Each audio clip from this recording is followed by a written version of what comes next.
서울에서 가장 먼저 관광 특구로 지정된 곳 바로 이곳 이태원인데요. 외국인들이 특히 많이 모이는 지역으로 다양한 문화를 즐길 수 있습니다.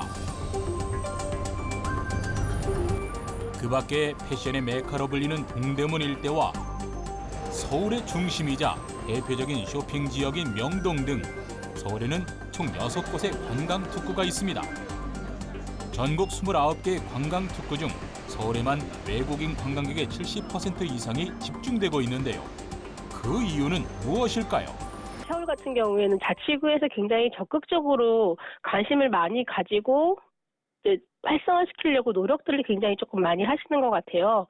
그래서 우선 가장 필요한 거는 자치구 내에서 그 관광 특구를 활성화시키기 위한 어떤 뭐 예산적인 지원이라던가 아니면 이제 관심 같은 것들이 우선적으로 조금 필요할 것 같고. 서울의 주요 관광지를 둘러보는 대표적인 교통수단은 바로 서울 투어버스입니다. 동대문에서 타는 투어버스는 도심 내 고궁을 둘러볼 수 있는 전통문화 코스로 외국인들에게 인기가 많습니다. 한국을 찾은 외국인 관광객들, 이들에게 서울의 이미지는 어떻게 남아있을까요? 이번에 내리실 곳은 세종문화는 도시가 깨끗하고요. 그리고 교통도 편리하고 그리고 음식도 맛있고 볼거리도 많고. 서울시는 2018년도를 목표로 외국인 관광객 2천만 시대를 열기 위해 노력하고 있는데요. 2006년도에 관광특구로 지정된 종로 청계 지역, 이곳의 대표 관광지인 광장시장에서 특별한 행사가 열렸습니다. 친절하게 맞이해서 다시 찾는 서울을 만들자.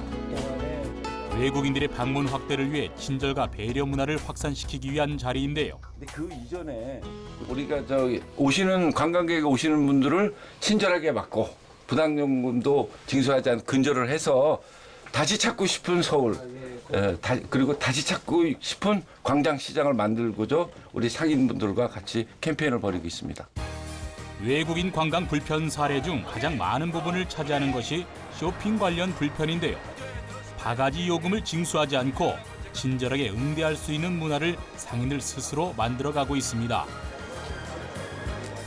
광장시장은 종로 청계 관광특구 내에서도 특히 관광객들이 많이 몰리는 지역인데요. 친절하게 잘 해주세요. 아유, 여기는 걱정 마세요. 한국도 해놨어. 가격을 표시한 메뉴판과 친절한 서비스로 관광객을 맡고 있습니다. 뭐 지금 현재 환대 주간이 돼가지고 외국 관광객이 많이 오고 있는데 친절하고 다시 우리 시장을 찾을 수 있는 그런 그 마음으로 즐겁고 좋은 음식을 제공하고 좋은 그 환경을 제공하려고 노력하고 있습니다. 하지만 이런 노력에도 불구하고 관광객들에게 불편함은 존재하는데요. 시장 특유의 북적임이 즐거움을 주기도 하지만 복잡한 시장 구조에 통로까지 비집고 진열된 상품들은 관광객들의 인상을 찌푸리게 합니다. 挺棒的，就是韩国美食挺多的，全是小吃，而且很便宜。小吃的种类比较多，但是人比较杂，就是什么人都有。卫生问题有一点不太好。 종로 청계 관광특구는 광화문 빌딩에서 숭인동까지 총 54만 제곱미터로 지정되어 있습니다. 하지만 볼거리가 특정 구간에 한정되어 있어 관광객들이 보고 즐길 거리가 많지 않은 것도 문제인데요. 관광특구 지정 취지에 맞게 관광 활성화를 위한 노력이 필요해 보입니다.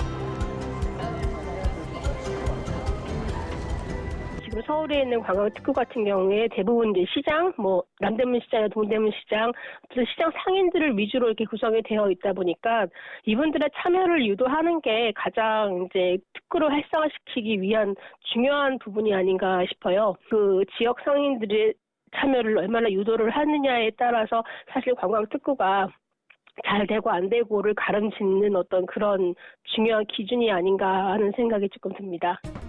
외국인 관광객의 방문 확대를 위해 도입된 관광특구.